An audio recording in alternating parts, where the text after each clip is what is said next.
The search is finally over in Dallas.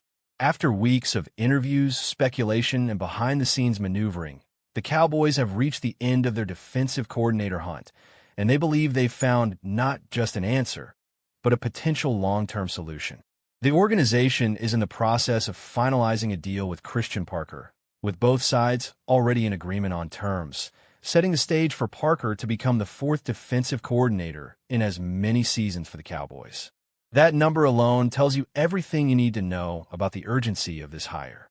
Brian Schottenheimer and the front office understood what was at stake.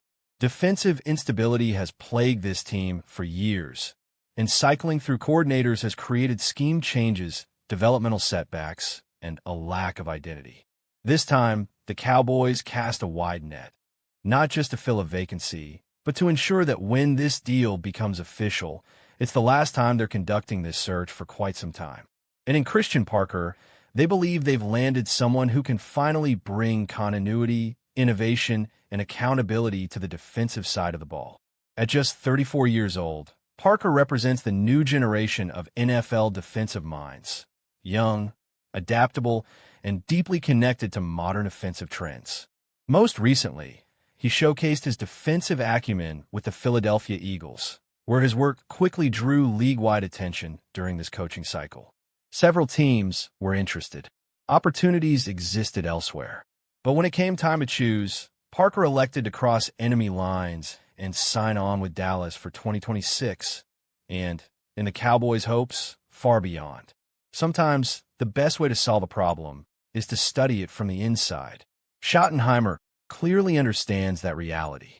By pursuing Parker, the Cowboys weren't just filling a role. They were making a calculated strike against their most bitter division rival. In one move, they weakened the Eagles' coaching staff while strengthening their own, and just as importantly, they tapped directly into the Vic Fangio coaching tree, a system that has historically given Dak Prescott and the Cowboys' offense significant trouble. That alone makes this hire fascinating. But Parker's resume stands on its own merit. A former wide receiver turned cornerback, Parker brings a rare dual perspective to defensive coaching. He understands route concepts, timing, leverage, and how offenses want to attack coverage. That background has shaped his coaching philosophy since the very beginning of his career, which started in 2013 at Virginia State as a defensive backs coach. 2 years later, he took on the same role at Norfolk State, continuing to refine his approach to player development and technique. From there, Parker's rise accelerated. He earned opportunities at Notre Dame and Texas A&M, two programs known for demanding both schematic discipline and elite recruiting. Those stops opened the door to the NFL, where Parker joined the Green Bay Packers, followed by the Denver Broncos, a pivotal chapter in his career. It was in Denver where Parker spent time working under Vic Fangio, absorbing the principles of a defense built on disguise, leverage, and calculated aggression. That experience would later come full circle when he reunited with Fangio in Philadelphia, helping implement a system that became one of the league's most effective pass defenses. The results speak loudly. With Parker's influence in the secondary, Fangio's Eagles defense allowed the sixth fewest passing yards and the fewest passing touchdowns in the NFL during the 2025 season. Even more impressive was the development of young talent. Under Parker's guidance, players like Quinyon Mitchell and Cooper DeJean didn't just improve. They exploded into first-team All-Pro caliber performers. That ability to accelerate development is not theoretical. It's proven. Before Philadelphia, Parker played a central role in shaping Patrick Surtain II during his time in Denver. Surtain didn't merely become good. He became elite, evolving into a 3-time All-Pro and one of the most respected cornerbacks in football. Coaches don't stumble into results like that by accident. And there's another layer here that can't be ignored. By hiring Parker, the Cowboys gain a wealth of insider knowledge about the Eagles. Not just personnel, but tendencies, stress points, and offensive vulnerabilities. In a division as competitive and familiar as the NFC East, that information is invaluable. It won't win games by itself, but it can tilt margins, influence game planning, and steal critical possessions. This is the man who will now be coordinating the Dallas Cowboys defense. It's a massive get, one defined by upside, fresh ideas, and a modern understanding of how to combat today's NFL offenses. For a team desperate to stabilize its defensive identity and stop wasting elite talent, Christian Parker represents something the Cowboys haven't had in years, a chance to finally get it right. Now comes the hard part, execution. But for the first time in a long time, Dallas didn't just fill a vacancy. They made a statement. Let's be very clear right from the start. This is not just another offseason for the Dallas Cowboys. This is not just another free agency cycle where fans get excited, mock contracts on Twitter, and then watch the team sign bargain veterans on one-year deals. The 2026 NFL free agency period is a referendum on Jerry Jones, a referendum on the Cowboys' front office philosophy, and a referendum on whether this organization truly understands how championships are built in the modern NFL. Because for the first time in years, the Cowboys will not be able to hide behind the usual excuses. The salary cap excuse is gone. The "we're resetting the roster" excuse is gone. The "we believe in our young guys" excuse will wear thin very quickly. Dallas will have money. Dallas will have options. And Dallas will be staring at a free agent class loaded with players who directly address the team's biggest flaws. The only real question left is this. Will the Cowboys finally act like a desperate contender, or will they continue to behave like a comfortable brand? When you study this 2026 free agent class, one thing jumps out immediately. The league is offering Dallas solutions at almost every pressure point on the roster. Running back, offensive tackle, edge rusher, linebacker, secondary. This is not a thin market. This is not a year where you have to convince yourself that mid-tier players are secretly stars. These are real names, real production, real impact. And that's why this free agency is so dangerous for Dallas, because if they fail again, there will be no one left to blame but themselves. Let's start with the position that has quietly defined the Cowboys' offensive inconsistency over the last few seasons, running back. For years, Dallas has tried to outthink the position. They've treated it like a plug-and-play role, something you can rotate cheaply and survive. And while that worked for some teams, it has not worked for a Cowboys offense that still relies heavily on timing, play action, and defensive manipulation. That's where a player like Breece Hall changes everything. Breece Hall is not just a running back. He is an offensive weapon who forces defensive coordinators to alter their game plan before the ball is even snapped. He can run inside zone, outside zone, gap concepts, and he can motion out wide and win against linebackers in space. If Breece Hall is in a Cowboys uniform, suddenly linebackers hesitate. Safeties creep forward. Play action becomes believable again, and the entire offense breathes. Yes, he will be expensive, but championship windows are not built on discounts. Then you look at Travis Etienne, and you see a different kind of solution. Etienne brings speed, fluidity, and mismatchability. He thrives in space. He's dangerous on screens, angle routes, and wheel routes. In a Cowboys offense that has sometimes felt rigid and predictable, Etienne injects creativity. He allows you to stress defenses horizontally, not just vertically. He fits the modern NFL, where explosive plays often come from simple concepts executed by elite athletes. Kenneth Walker, on the other hand, represents controlled chaos. He is violent, decisive, and relentless. He's the type of back you hand the ball to in the fourth quarter when everyone in the stadium knows what's coming, and it doesn't matter. For a Cowboys team that has struggled to close games late in the season, Walker offers identity. He brings an edge that Dallas has lacked since its most physical offenses.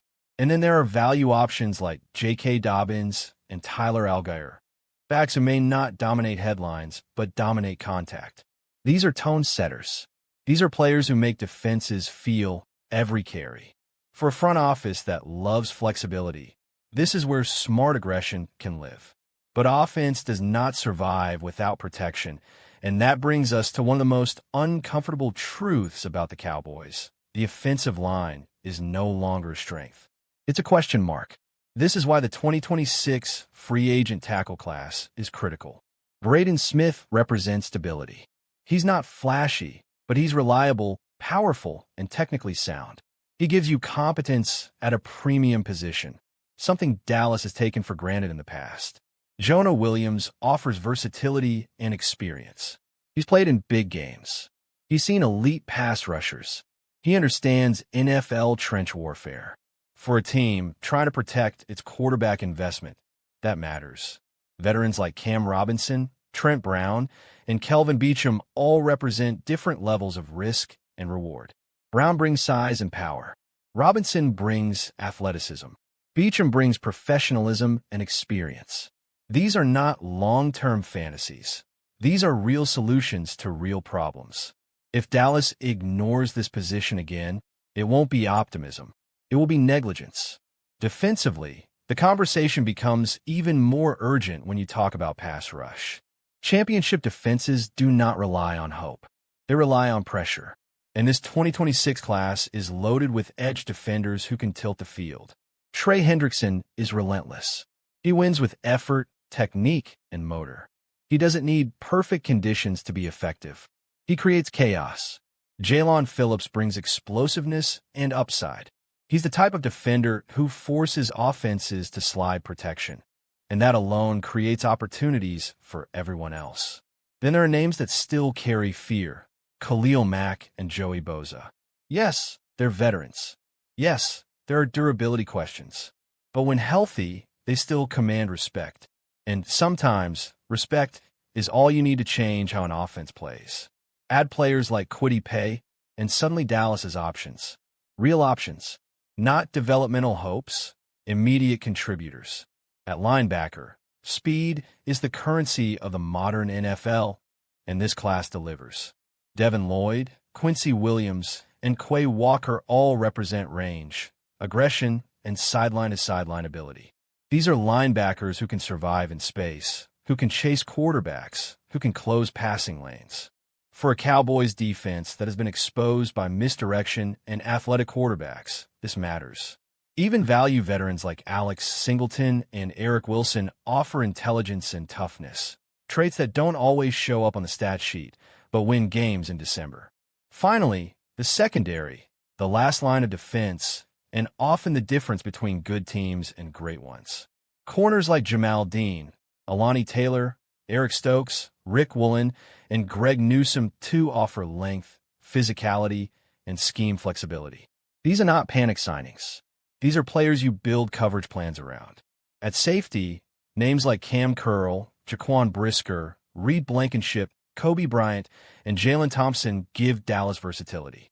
Box safeties, deep safeties, hybrid defenders, the kind of players who allow defensive coordinators to disguise intentions and steal possessions. So when you zoom out and look at the entire picture, one thing becomes painfully obvious.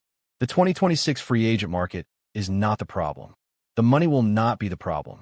The talent will not be the problem. The only problem left is courage. Will Jerry Jones finally treat free agency like a weapon instead of a risk? Will the Cowboys finally stop waiting for everything to align perfectly? Or will this be another year where opportunity passes and excuses replace ambition? Because in 2026, history won't care about intentions.